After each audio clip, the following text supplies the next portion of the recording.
I took every drug known to man at the same time to stimulate every corner of my brain. And this was the result.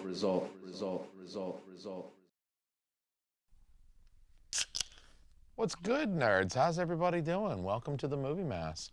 I am your brother Jay, the movie monk, the Bishop of Bull Moose, the Cardinal Criterion, who, as it just so happens, I am here to talk about today. Well, that one's refreshing. So, I don't want to bury the lead, so today, at least as I'm recording this, came the news from Variety that Criterion Collection has reached an agreement to add Guillermo del Toro's Frankenstein from Netflix to the collection. That one makes perfect sense.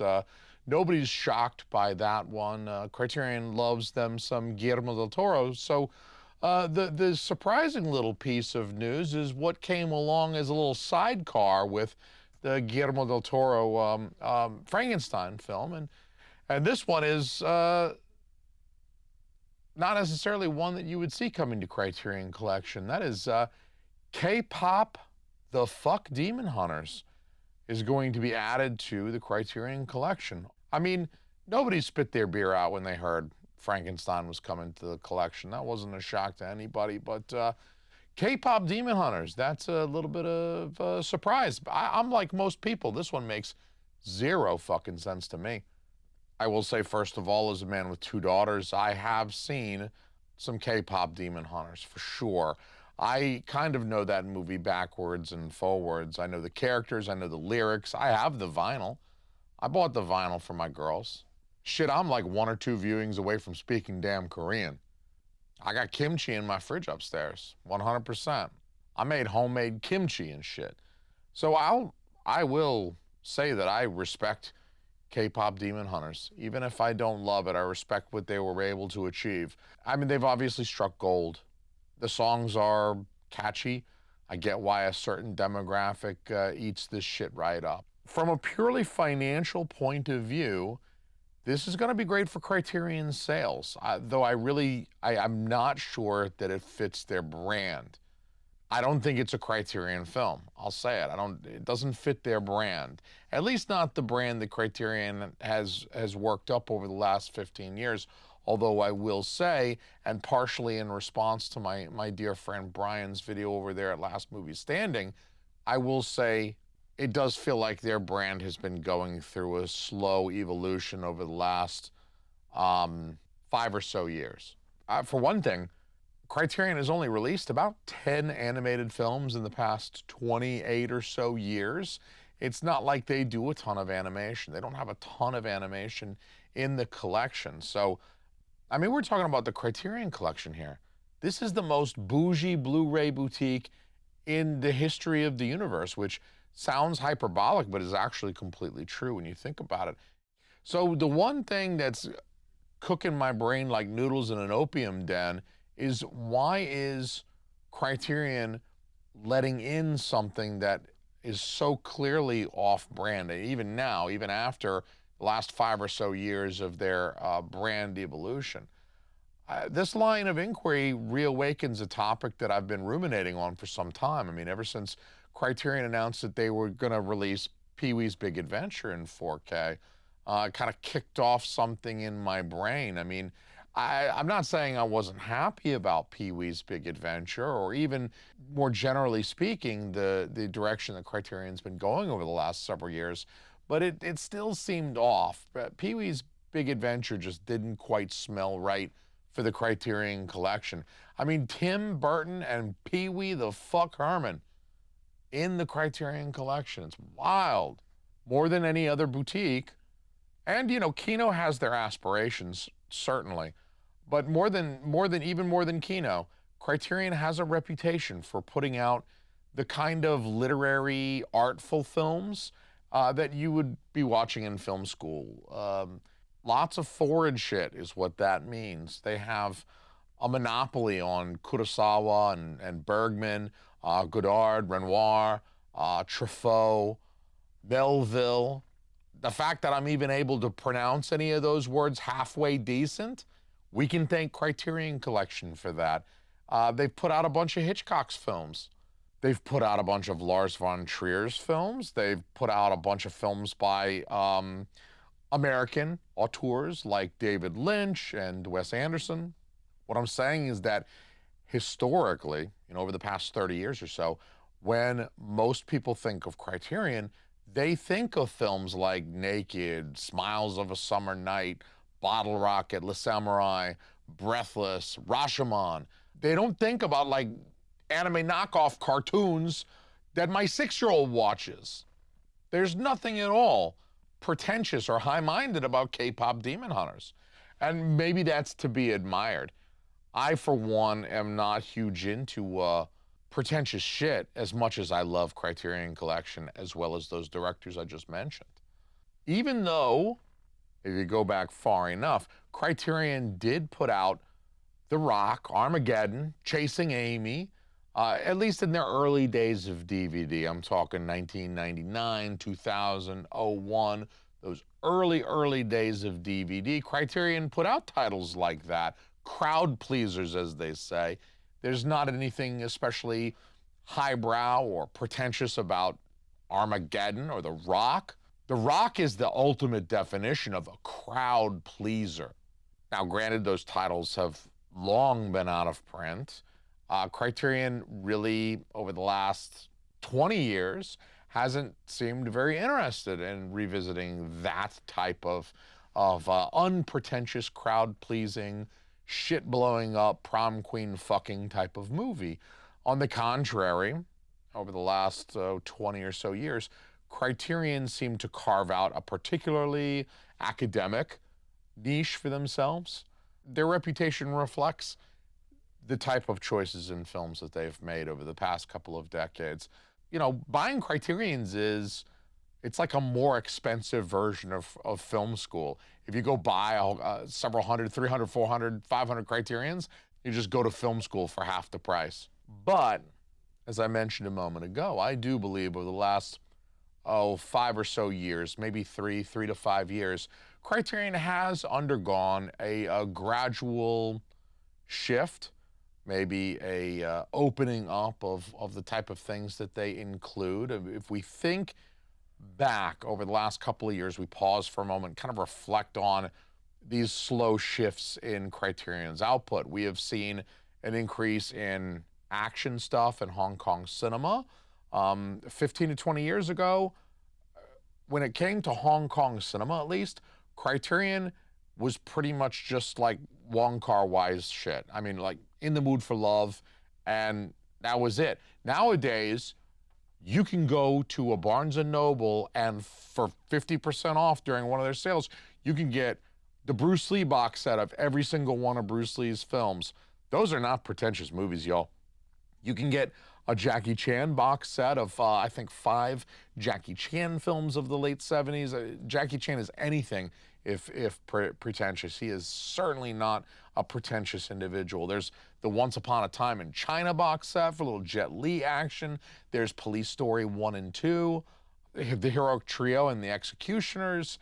Operation Condor. You want to talk not pretentious? Operation Condor? I think that's the movie where Sammo Hung punches a Thai ladyboy right in her fucking nuts in that movie.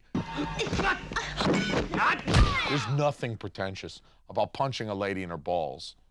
The Blade is coming soon. That's a Chuya Hark film. So they've put out more Hong Kong cinema in like the last 3 years than they did in their first decade of DVD releases. Early on, they had The Killer and Hard Boiled, of course.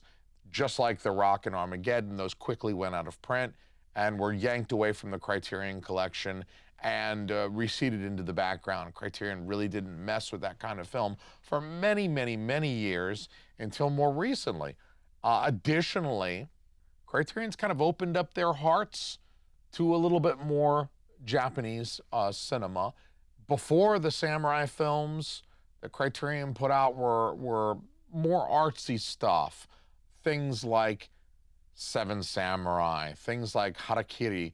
Now, Criterion is putting out things like Lone Wolf and Cub and Lady Snowblood, and I think that probably turned with their release of the Zatoichi films. And so with those 3 series combined, that's like, I don't know, 30 to 3 dozen films that are all just kind of more grindhouse samurai, people getting their arms and legs and heads hacked off type of movies, not a high-minded, artistic, Rashomon, Kagemusha type of stuff. So we're seeing more pulpy Japanese samurai shit entering the Criterion Collection over the last several years. We also see a proliferation of urban American films telling more diverse stories. Some of them are like gritty, violent crime tales like Menace to Society, Boys in the Hood, Baby Boy, Deep Cover. I love Deep Cover, man. Shit. Some of them are comedies like House Party, which is another title, honestly, that surprised the shit out of me to see added to the Criterion Collection. I think House Party was another recent turning point for a lot of people with Criterion Collection, just thinking, man, where are they going?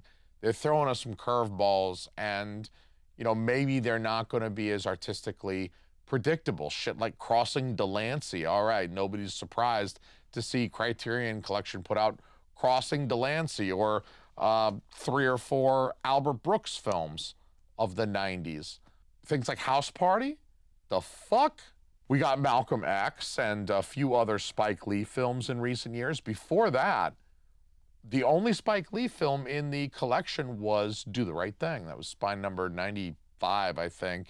But then we go to spine number 1000 before we see another Spike Lee film included in the collection. And now we've got a small handful of Spike Lee films. So I see the increase in stories like these by black filmmakers, those films that I just listed, predominantly black filmmakers in front of and behind the camera. I see that as a pretty natural way for Criterion to diversify their output and balance out the potential criticism of having a collection full of American, British, French, German, Belgian, Icelandic, Norwegian, and Canadian honkies in the collection. You got a whole bunch of films from all of the various white dudes of all the various countries. Is just, not to say that's wrong, but to also include more. I think it's wise of Criterion. It opens up the collection to a lot more American filmmakers of the 90s and later, which I appreciate. So including more American filmmakers like Spike Lee, like Robert Townsend with Hollywood Shuffle, I think does help Criterion out, diversify and broaden their horizons a little bit. So I think it was wise of Criterion to begin including more stories like that. Finally, we've seen an increase in what I would call like an 80s classic. It's not like 80s films were new to the Criterion Collection. It's always been a friendly place for things like Repo Man, Brazil, Sid and Nancy, which really kind of seemed to fit Criterion's like posh sensibilities. Repo Man, Brazil, Sid and Nancy, those are films by Alex Cox and Terry Gilliam, after all, and those guys are definitely Criterion cool. But I think, in more recent years, they've added some other types of 80s films, the type of films that you think of when someone says 80s films, stuff like Risky Business, great transfer, by the way, great looking 4K of that one. Princess Bride. I was actually quite surprised, and this was several years ago now, but I was quite surprised when I heard that Princess Bride was being added to the collection, because that does seem to be more of a crowd pleaser. The Breakfast Club, that was added, I think, in 2018 on Blu-ray, recently upgraded to 4K. And then, of course, as I mentioned before, Pee-wee's Big Adventure. There's a big popular studio film of the 80s. And I do want to say about Pee-wee's Big Adventure, before moving on from that particular title, that the art fucking sucks. It looks like a kid's painting. It looks like it was drawn in crayon by a child while they were at daycare, while their mom was working as a waitress at Waffle House. It's kind of quaint, I guess, but it's not my kids' paintings. So if it's not my kids' paintings, I'd rather have some other art. I'd rather have artwork that looks like it was done by a professional who went to art school. I'm sure that one was done by a professional who went to art school. But anyway, I could do a whole video on shitty Criterion artwork, and I will soon. I will do a whole video on shitty Criterion artwork, because for them it is the exception, not the rule, when they have good artwork. I think Criterion is just high on the scent of their own farts when it comes to their artwork. And I'm sorry if that offends any of my fellow Criterion bros. You know I'm a Criterion bro. Brian from Last Movie's Standing said it. He stood right over there and he looked at how many Criterions I had, and he said in his video, I got a damn lot of Criterions. It's true. I am a Criterion bro, but I got to call them like I see them. The art sucks lately, the last several years. So regardless of all of these releases that I just mentioned, I just rattled off several titles over the last, 5, 6, 7 years. These films that I've mentioned are films that I don't think Criterion could have gotten their hands on in the aughts when DVD was huge. You think back to 05, 06, when DVD was like the biggest thing. Best Buy was selling rows and rows and rows of DVDs. I don't think studios were going to share any of the profits on popular stuff like this. I don't think circa 2006 that Criterion could have got their hands on Pee-wee's Big Adventure for the 20th anniversary. I just don't think that was going to happen. Nowadays, I think there's a lot more studio focus on streaming, on their own streaming services, and trying to take a little chunk out of Netflix. It does seem a bit to me like boutiques have an easier time licensing stuff like House Party or Pee-wee's Big Adventure or Princess Bride. I mean, that's another huge one, Princess Bride. But even still, another big thing that's fucking me up is, why is Sony letting Criterion have the physical media license to K-Pop Demon Hunters? Why cut Criterion in at all? You don't need Criterion in this instance. Sony is perfectly capable of putting out a 4K. They could drop a $55 steelbook of K-Pop Demon Hunters and keep 100% of the money. Why let Criterion have any at all? That's a question that my man Brian asked in his video that I'm partially responding to here. And he's totally right. The answer to this, I believe, is something that I found online, is that Netflix owns K-Pop Demon Hunters outright, not just the streaming license. So my understanding from what I have read, and this is, granted, this is hearsay, this is, Sony sold the whole kit and caboodle to Netflix. Netflix owns 100% of the rights to K-Pop Demon Hunters, not just streaming rights, but everything. They own the thing. It's really Netflix that is granting the rights to Criterion, but that just kicks the question down the road by one licensor. Sony is into physical media still, but like Netflix sure as shit ain't. So like, why is Netflix letting Criterion put the thing out? You know, Netflix has let Criterion have some of their shit before, like Pinocchio. That's another Guillermo del Toro. Pinocchio, for example. The Irishman, there's a Scorsese film that Criterion was able to put out some years back. But the general impression that I have is that those, Pinocchio, The Irishman, and a few others, are begrudging exceptions that Netflix grants to high-profile directors as kind of a concession. You gotta let Scorsese have physical media releases of his films. He's Scorsese. He can work that kind of deal with Netflix or Apple even for Killers of the Flower Moon. He can work those kind of deals out. So I just don't get it. I don't see what's in it for Netflix. This is easily the most popular thing Netflix has had since Stranger Things. I mean, in the last like almost decade, this is one of the most popular things that Netflix has put out. And I don't see what Netflix gets out of allowing Criterion to release it, but I will say I'm not upset about it. I think it actually could be a good sign for those of us who love physical media. For one, K-Pop Demon Hunters is undoubtedly going to be a really, really good seller for Criterion. I have heard people say things like, could be a K-Pop Demon Hunters to Salo pipeline within the Criterion collection. And that is kind of funny to have a film like Salo and K-Pop Demon Hunters like side by side on your shelf. I think would be, I don't know, kind of ironic in a weird way. I've also heard people say things like Criterion should do a kids line. I mean, Criterion has been branching out. They've got their Criterion Contemporaries that used to be Janus Films, and they've got Eclipse. So Criterion has been, as a lot of boutiques have done, branching out and having some sub-labels inside their brand where they place different things. And I don't think there's anything wrong with having a line like G Kids. You know, that's where Shout puts a lot of their animated features, and I don't think that there'd be anything wrong with Criterion doing something similar if they were going to commit to this type of release more frequently. On the other hand, if K-Pop Demon Hunters is already available to stream, it is, why is anybody buying it physically?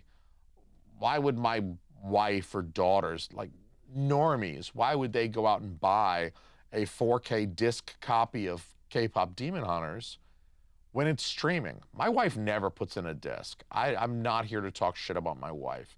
I'm sorry, honey, but she doesn't.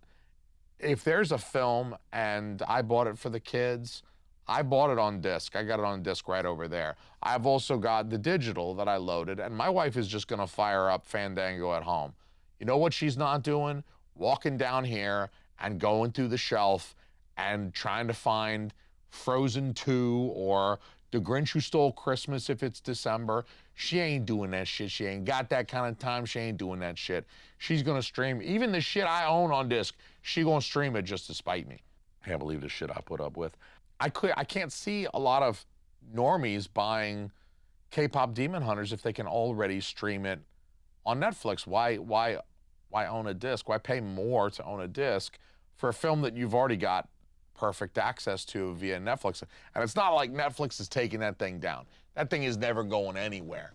I can see guys like me who are into physical media, I can see buying K-Pop Demon Hunters, because guys like me who are into Criterion, who also have kids, that's a pretty much done deal. That's a sure sale. On the other hand, does it get more kids into Criterion? Is that even possible? Are there a lot of other titles on Criterion that you would want to get young people into? I've seen conversation online around that too, like Criterion's trying to get them young, hook them young, and get more kids into physical media. I don't think the kids give a shit. I don't think my 6-year-old gives a shit. I don't think 6-year-old, 8-year-old, 10-year-old is gonna ask their mom and dad, say, hey, can you go to Barnes and Noble and go get K-Pop Demon Hunters on Criterion? Like, Criterion is a brand for people like me. Midlife, gray in your beard, you went to film school, you're a little bit pretentious, you stick your pinky out when you drink a beer while you watch Criterion. That's who Criterion is for. So it does seem like an odd addition to the collection for me, because we're not K-Pop Demon Hunters demographic. Like I said, it's not a terrible film. I like the film well enough, but we're not the demographic for K-Pop Demon Hunters. And also, our kids are not the demographic for the Criterion collection. So it feels weird to me. I think it would make more sense as like an Arrow release, or even more so, I mentioned G Kids, Shout's G Kids line. That would be the perfect line for K-Pop Demon Hunters on a steelbook or something like that. So whatever, I'm not sure that this opens Criterion up to a lot more 8-year-old, 10-year-old hearts, because like I said, like, what are they gonna go do? What are they gonna do? The kids are gonna go buy Fear and Loathing in Las Vegas after they saw K-Pop Demon Hunters. They get hooked, and they're into what? You're 6 years old. My daughter's not reading subtitles. My daughter ain't watching Seven Samurai with me. I wish she would, but she ain't. Not at this age. I'll get her eventually. So it just seems strange. Although I do, again, presume that it will be a good seller for Criterion. So more money in Criterion's pocket helps pay for future restorations of other things that may be more, my demographic. It's good news for Criterion, I think. It's, if you like Criterion, you want them to make money, you want to see them succeed because you want to see them license and restore some other cool shit in the future, then it's good news, unequivocally. It does feel like if my wife was going to buy K-Pop Demon Hunter shit for my kids, she'd get them like a hoodie or something. She's not going to go like buy them the movie on a disc.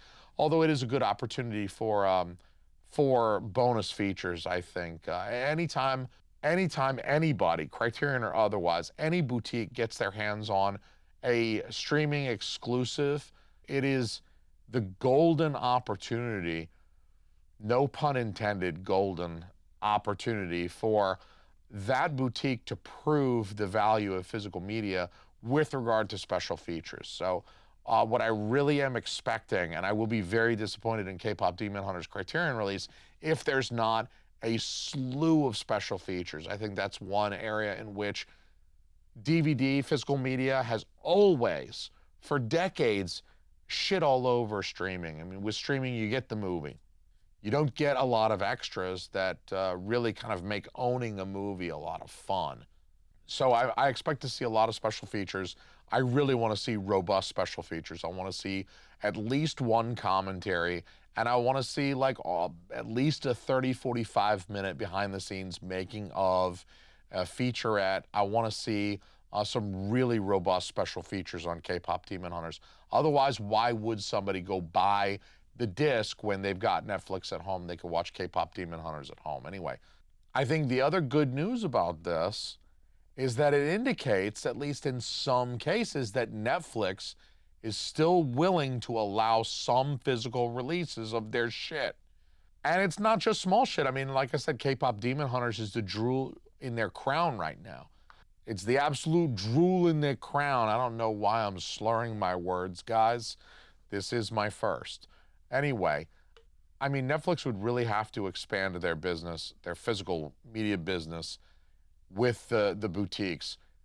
But if they did, if they were open to allowing more physical media releases of the stuff that they hold, the stuff that's exclusively their property, then, you know, them buying Warner Brothers becomes a little bit less of a big deal. You know, you still have a monopolistic problem here, but at least you get the feeling that Criterion, and hopefully some other boutiques as well, would retain access to the Warner Brothers titles that we really want to see in 4K. So that could be wishful thinking on my part, but I think this deal does signify that Netflix is willing to continue to entertain some physical media releases. I mean, maybe you don't see 4Ks of Stranger Things. Stranger Things sucks anyway after season 1, so I won't get started on that. I will say Criterion has definitely been, I think, a little bit less predictable over the last 5 or so years. I think maybe they've run out of pretentious, artsy French and Japanese shit to publish, and so now they are looking to more titles that have become accessible, given most studios are not as interested in physical media as they once were. So, you know, Criterion has the opportunity now that they didn't have 15 years ago to release stuff like Pee-wee's Big Adventure and The Princess Bride. And so maybe we will continue to see some surprising releases from Criterion, things like K-Pop Demon Hunters, which I am less interested in, although I will purchase. You guys know already, I'm going to buy K-Pop Demon Hunters, you know, if for no other reason to support Criterion and to support Netflix doing deals with Criterion. I would like to see more Netflix stuff come to boutique labels. So let's keep our fingers crossed that there's a little bit more of that in the cards. And let's take a moment to thank these fine K-Pop Demon Hunters fans right here. We love you, Huntrix. We love you, Team Almy patrons. You guys are the best, and I raise my glass in your honor, and I will see you guys on the next one. Thanks for watching this one. I'll see you on the next one in 4.5 months. I don't know. Peace, y'all. I'm out. You are physically repulsive, intellectually retarded, you're morally reprehensible, vulgar, insensitive, selfish, stupid. You have no taste, a lousy sense of humor, and you smell. Ooh. I'm kind of burned a little bit.